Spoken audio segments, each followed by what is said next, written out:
Olá, evolucionários! Tudo bem? Meu nome é Marjorie Johnson. Que bom que você está aqui firme e forte no canal. Hoje é terça-feira e vamos juntos. Eu vou passar aqui então hoje a lógica laranja. A gente está fazendo essa mini maratona aí, né? Até chegar na lógica teal, para que você possa então ser instrumentalizado nesse método pedagógico que foi organizado para nós aí gentilmente pelo autor Frederic Laloux e que nos facilita muito ao olhar para isso de uma maneira mais ampla, para saber, assim, historicamente, como é que a gente chegou aqui, né?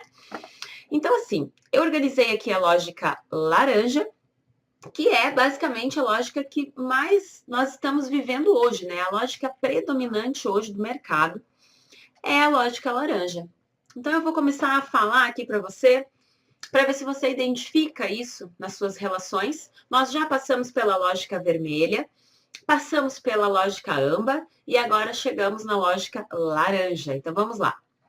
Os marcos da lógica laranja são então o iluminismo e a revolução industrial.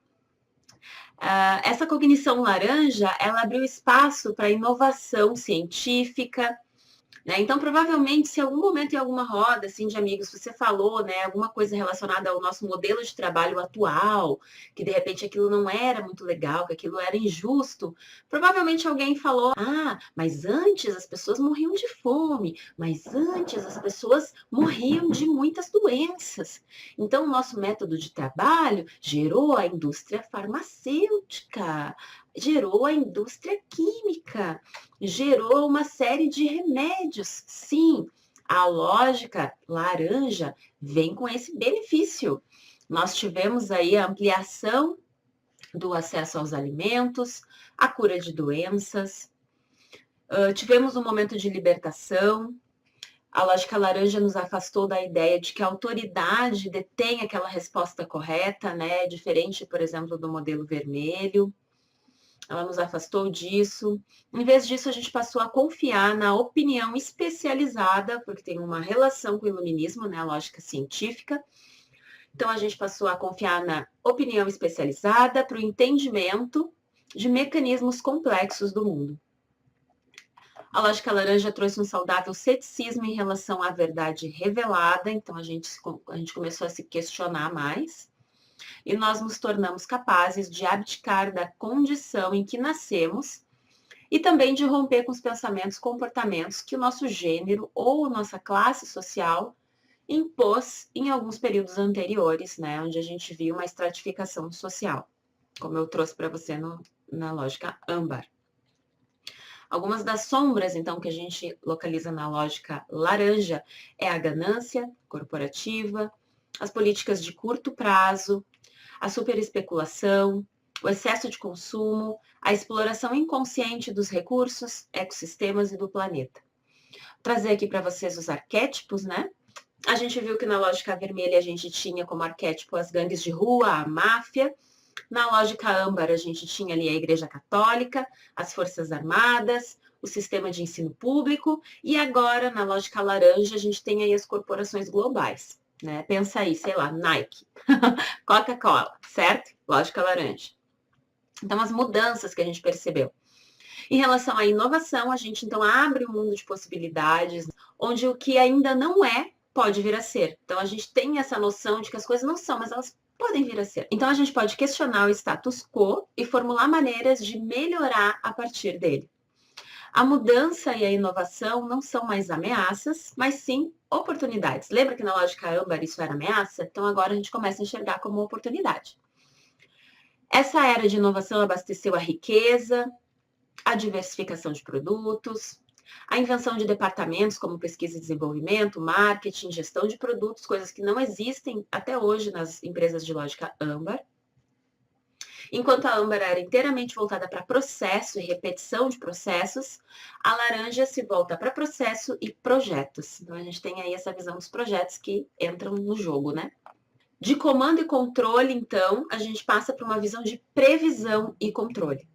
Então, a gente começa a fazer um planejamento mais refinado.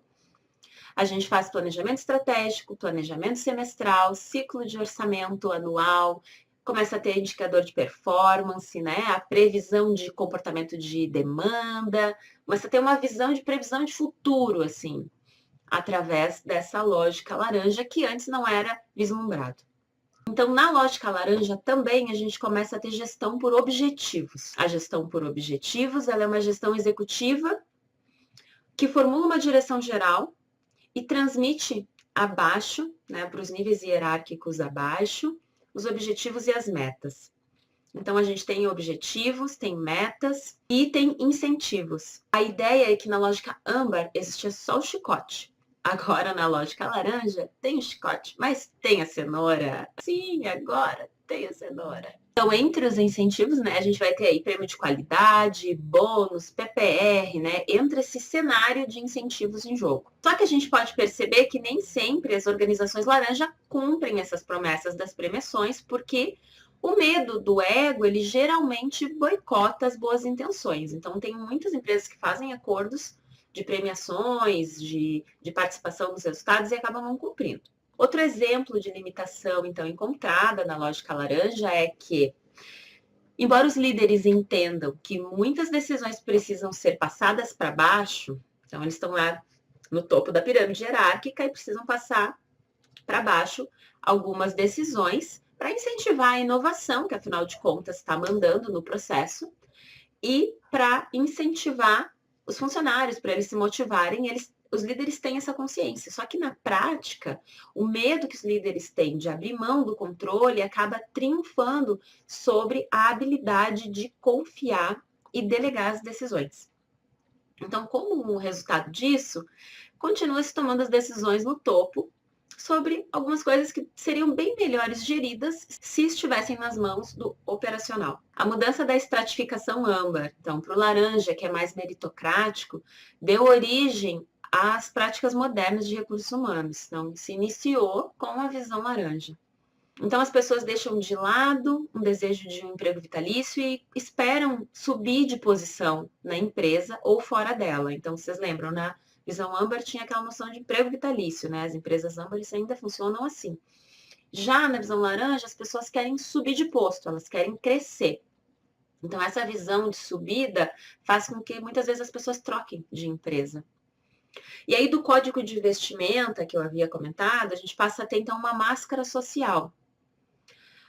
Essa máscara social, ela substitui essa lógica do código de vestimenta e as pessoas incorporam aquele personagem, vestem mesmo uma máscara, né, onde elas são uma pessoa em casa, outra pessoa no trabalho. O trabalho exige que eu seja sério, o trabalho exige que eu tenha esse perfil, esse comportamento. Então, elas vestem aquela máscara. A racionalidade é muito valorizada, acima de qualquer coisa, emoções, né, acima de dúvidas, de sonhos, e se fica bem mais preservado por trás dessa máscara social para esconder a vulnerabilidade de ser humano, né? A identidade vai se fundir com a necessidade de ser visto como competente e bem-sucedido, porque nós estamos prontos para a próxima promoção. Nós vemos as organizações como máquinas. Os líderes e os consultores desenham as organizações, então tem aquela visão do topo da pirâmide, né? Como master, assim, como quem vai dizer como é que as coisas vão andar. E os seres humanos são recursos, né? São recursos humanos, né? O RH. Então, a organização, ela vibra com a atividade, sabe? Como uma máquina, e é orientada para resultado, focada em resolver problema tangível, prioriza tarefa a relacionamentos. Então, a prioridade é tarefa e não relacionamentos. Valoriza a racionalidade, sem paixão, é uma lógica que é cautelosa quanto às emoções, né? Significado, por exemplo, e propósito são completamente fora da bola, né? Não tem nada a ver com a lógica laranja. E aí também a gente olhando mais um pouco para a sombra da lógica laranja, né? Que faz com que a gente continue nosso processo evolutivo sem desmerecer as qualidades adquiridas com a lógica laranja. Então, o que, né? A loucura por inovação, por exemplo, porque a gente começa a inovar, isso é uma coisa boa, mas daí se estabelece uma loucura por inovação. Aí as empresas começam a criar necessidades, alimentar a ilusão de que com mais coisas a gente vai ter mais felicidade, mais completude. E aí isso gera uma insatisfação, ao invés de felicidade e completude, né? É uma economia pautada em necessidades fabricadas que se torna insustentável desde a perspectiva financeira até a visão ecológica. Frequentemente, a gente está buscando o crescimento pelo crescimento, e é uma condição que, em termos médicos, a gente poderia chamar de câncer, né?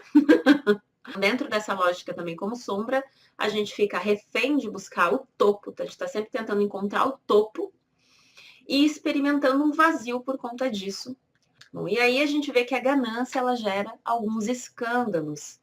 Relações, por exemplo, de lobby com o governo, né, para tentar alcançar, atingir aí regras mais favoráveis, isenção de impostos, né, favorecimentos, corrupção de órgãos reguladores, fusão para obter monopólio, abuso de poder, de dominação de fornecedores, de cliente, de funcionário, né, de uma poluição, às vezes, empresas que não cumprem as regras ambientais, desastres ambientais que acontecem, né, por conta de não fazer o cuidado que deveria ser feito, por estar visando apenas o lucro e a dominação, né?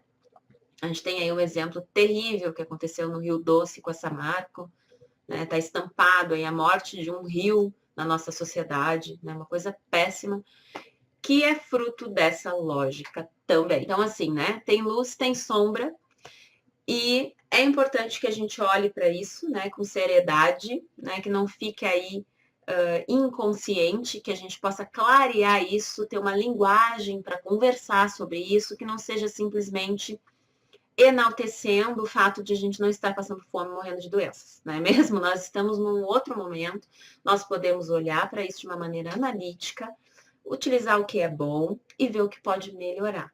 Legal? Então, assim, se você achou que esse conteúdo é útil para alguém, compartilha ele. Se você está gostando, dá um joinha. Eu agradeço a sua presença aqui. Se você tiver qualquer dúvida, né, eu estou organizando aqui as perguntas que me fizeram. Eu tenho perguntas excelentes que me foram enviadas, que me ajudam muito a organizar o conteúdo. Assim que eu concluir essa maratona, que nós vamos agora ter a lógica verde, depois lógica teal, aí a gente vai para perguntas e respostas, tá bom? Vai me enviando aí, pode postar aqui embaixo do vídeo, se quiser manda inbox, segue no Instagram, que tá aqui no final, e a gente segue conversando, tá bom, evolucionários? Nos vemos, até mais!